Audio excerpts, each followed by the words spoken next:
At some point, the ground underneath you is going to give way.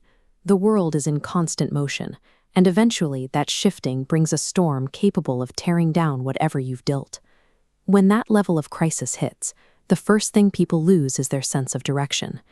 This happens because they have anchored their lives to structures designed to eventually break.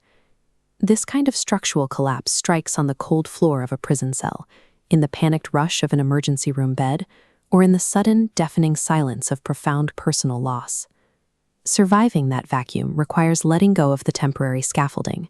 You have to anchor yourself to a foundation forged specifically to hold up under the most extreme pressure imaginable. This is where mere survival transitions into a permanent posture, a resilience defined simply as still standing. It is an intentional, unwavering refusal to fold. That strength is rarely built overnight. It is inherited. For James Beausarge, the architect of this philosophy, it was a legacy passed down from his mother, a woman known as Sweetness. She left behind a specific instruction for weathering the storm. You cannot look back at the wreckage. You cannot wonder why it happened. You fix your eyes forward to see what tomorrow brings. This quiet, generational resilience becomes the cornerstone of a person's spiritual architecture. Like the pines holding the banks of the deep bayou waters, the roots go down far deeper than the surface turbulence.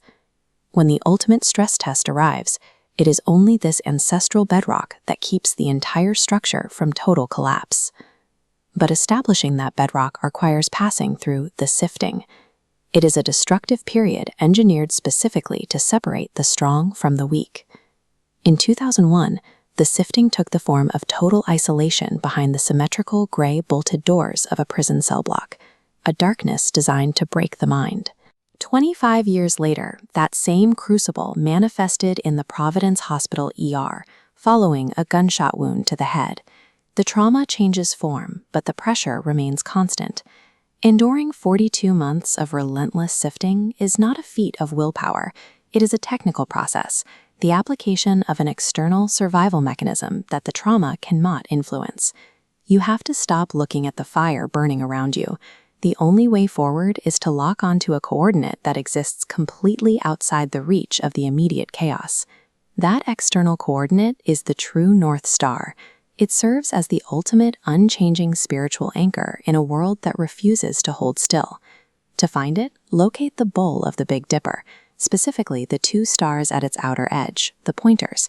Draw an imaginary line through them and extend it into the deep sky to hit Polaris. While other constellations rotate, Polaris remains completely still. This physical act of celestial navigation translates directly to spiritual survival.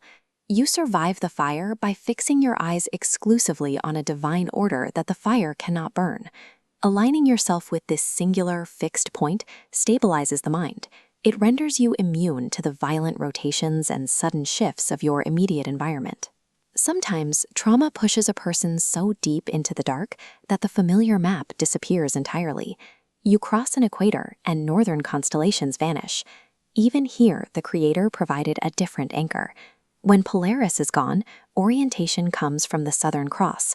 The nearby pointers, Alpha and Beta Centauri, confirm its location. From its long axis, extend a line downward, dropping straight to the horizon to establish true south. The divine order is present in every sky.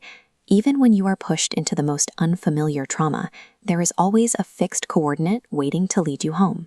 When the storm finally breaks, the only structures left standing are the ones built entirely upon that fixed truth. Surviving the sifting is the objective proof that the anchor works.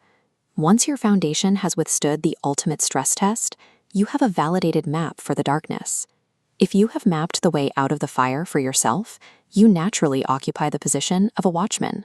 You hold the coordinates for those who are still spinning in the vacuum. This is restorative architecture. You use your own reinforced foundation as the structural support for the next person's rebuild. Survival becomes a tool. It turns into a weapon when you use it to anchor someone else.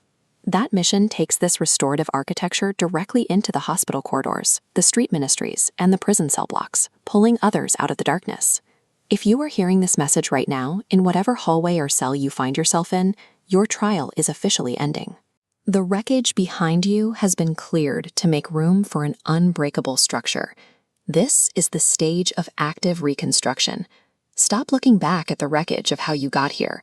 Route your heart back to the source and focus entirely on where you are going. Look past the canopy of your current storm. Locate your true north, take a breath, and take your place standing firmly on the wall.